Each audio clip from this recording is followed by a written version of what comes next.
আচ্ছা, এই দই মেকারে কি সত্যিই দই বসানো যায়? সত্যি কি এটাতে দই ভালো হয়? তো সব প্রশ্নের অ্যান্সার আজকে দিয়ে দিব। আসলে এই পাত্রে আজকে দই বসাবো, দেখবেন আপনারা দইটা কেমন হয়, সাথেই থাকেন। তো প্রথমে আমি এইখানে দুধ জাল দিয়ে নিচ্ছি হচ্ছে 1.5 লিটার। আপনাদেরকে একটা সাজেশন দিব, যারা নতুন দই বসাবেন তাদের ক্ষেত্রে আমি বলি, আপনারা সবসময় চেষ্টা করবেন দুধটাকে ফ্রিজে না রাখতে। ফ্রিজে না রেখে যখন টাটকা দুধ আসবে সাথে সাথে সেই দুধটা দিয়ে দই বানানোর, তাহলে দইয়ের টেক্সচারটা অনেক ভালো হয়। এখানে খুবই সামান্য পরিমাণ টক দই বেঁচে আছে, তো এইটুকু দিয়েই আজকে আমি হচ্ছে দই বসাবো আর কি। তো এই টক দইটা হচ্ছে আপনার ওই আড়ঙের টক দই আমি নিয়েছি এখানে, খুবই টেবিল চামচ 2 টেবিল চামচ মতো আছে। আর এইদিকে আমি দুধের মধ্যে পরিমাণ মতো চিনি আর সামান্য 1 চিমটি লবণ দিয়ে খুব সুন্দর করে 1.5 লিটার দুধকে 1 লিটার করে নিচ্ছি। আপনারা যদি মনে করেন খুব পরিমাণ ঘন খাবেন, মানে কি বলে এটাকে, একটু ক্রিমি খাবেন, তাহলে 2 লিটারকে 1 লিটার করতে পারেন জাল দিয়ে। আমাদের বাসায় একটু পাতলা পছন্দ করে, তাই আমি খুব বেশি ঘন করছি না। 1.5 লিটার দুধকে 1 লিটারের থেকে একটু বেশি পরিমাণ আছে এরকম মাপে করলাম। আমার যে দই মেকারটা এটা হচ্ছে 1 লিটারের একটা দই মেকার, মানে আমি দই বসালে 1 লিটার হবে আর কি। তো এবার দইটাকে আমি অন্য একটা পাত্রে জাল দেওয়ার পরে অন্য একটা পাত্রে ঢেলে নিয়েছি, নিয়ে একটু এসি রুমের মধ্যে আসলাম কারণ খুব গরম লাগছিল। নিয়ে এই যে এটাকে ডিম ফাটানি না কি বলে, আমি আর এটার নাম ভুলে গেছি, এটা দিয়ে খুব সুন্দর করে এটাকে খুব মানে বারবার একটু ফোম টাইপের করতে হবে। উপরে যে এই যে ফমি একটা লেয়ার দেখতেছেন, এটাই কিন্তু খুব সুন্দর করে একটা সর তৈরি হবে দই বসানোর পরে। আর এটা নাড়তে থাকার একটা কারণ, যাতে ভিতরে কোনো সর না পড়ে যায়।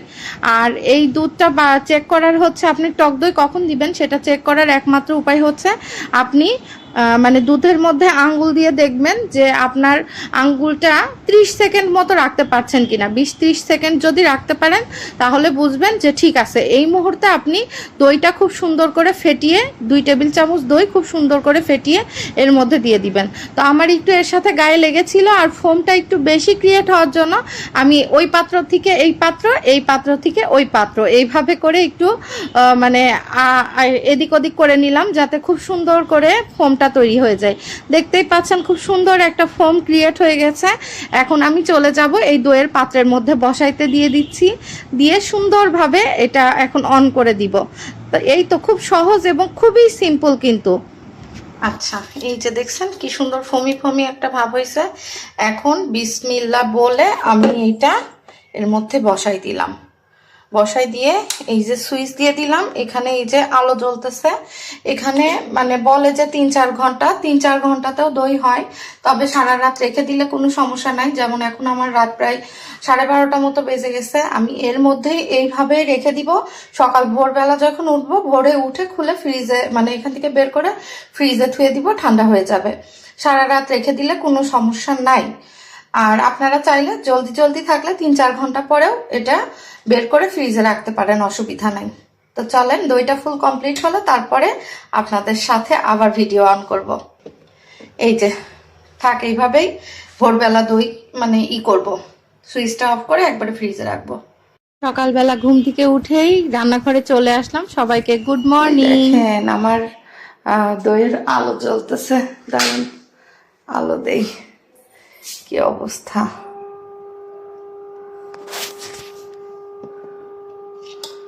এই দেখেন মাশাআল্লাহ। সুইচ অফ করি, দেখছেন এখন কিন্তু অনেক গরম, আর উপরে খুব সুন্দর এই যে সর লেয়ার বেরোইছে, আর খুব দারুণ মানে বাসনা ছড়াচ্ছে। আমি এই ঢাকনাটা দিব না, কারণ এই ঢাকনাটা অনেক ঘেমে গেছে। একটা ঢাকনা নিয়ে আসি। আমি এই যে এই ঢাকনাটা এইভাবে দিলাম, দিয়ে এখন এটা আমি ফ্রিজে রেখে দিব, তারপর আপনাদেরকে দেখাচ্ছি ঠান্ডা হলে।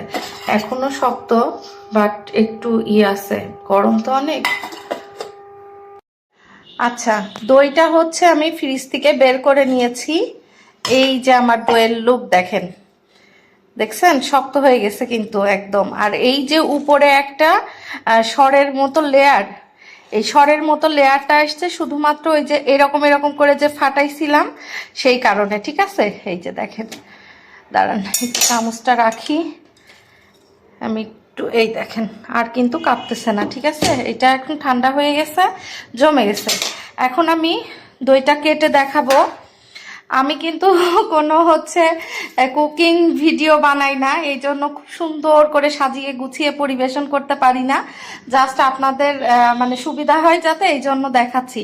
তো এখন আমি এটা কাটবো। হ্যাঁ, তো বিসমিল্লাহ। কেউ একজন ভিডিওটা ধরলে ভালো হতো। এই যে দেখেন, দেখছেন কি অবস্থা বলেন এবার। আমি একটু এই যে দেখেন, আমি খুব বেশি খাবো না বলে মানে এতটুকুই বেড়ে নিলাম, কারণ বাসায় যেহেতু আর খাওয়ার আপাতত কেউ নাই। তো আমি এখানে একটু বসে আপনাদেরকে একটু ক্লোজলি দেখানোর ট্রাই করি। কেমন যেন ঝাপসা হয়ে যাচ্ছে না? এই যে দেখেন, দাঁড়ান, এই যে দেখছেন, এই হচ্ছে দই। তো আপনারা ঠকবেন না, দই মেকারটা কিনে নিয়েন, খুবই সুন্দর হয়।